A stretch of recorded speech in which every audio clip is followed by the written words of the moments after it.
Hi, we're John and Jen Stagg from Stagg Design. We have a spot in our yard that is begging for a tree swing and some little girls who are sure to enjoy one.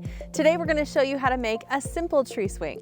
It's a project you can complete in about 2 hours. The first step is to choose the right tree. When choosing a tree for your swing, look for a hardwood species with a horizontal limb that is at least 8 inches in diameter. The limb should be large enough that the tree swing can be some distance from the trunk. 4 feet from the trunk is a good place to start. Look up at the tree branches to make sure there aren't any loose or broken limbs that could fall while the swing is in use. And finally, check the area under the branch where the swing will be. Make sure it's clear of rocks, shrubs, and any other obstructions. There are a lot of different ways to make a tree swing. Here are the materials you'll need. One 36-inch long piece of pressure-treated 5/4 pine deck board, 28 feet of 3/4 inch twisted polypropylene rope. The amount will vary based on the branch height and any other factors. 8 1 5/8 inch deck screws, exterior polyurethane, and 80 to 120 grit sandpaper.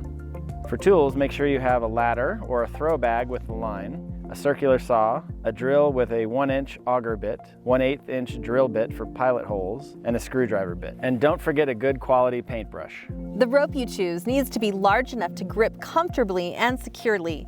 The general rule of thumb would be to choose a rope that is 3/4 inch or greater in diameter. Make sure your rope feels good on your hands for gripping and avoid nylon as it will stretch.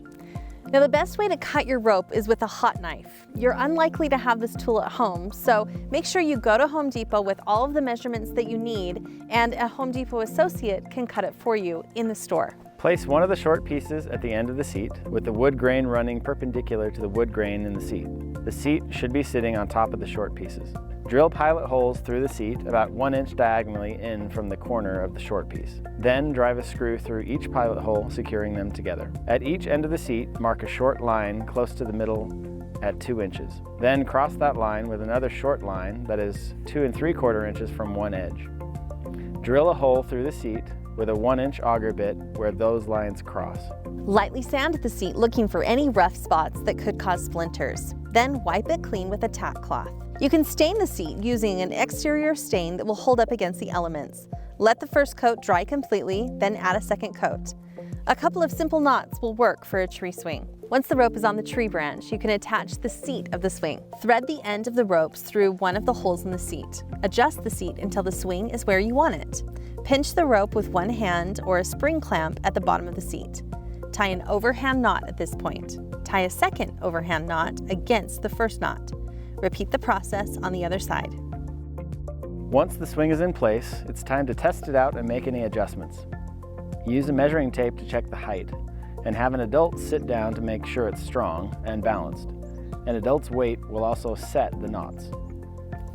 The only thing left to do is to start swinging. For full instructions about how to build this project, go to homedepot.com.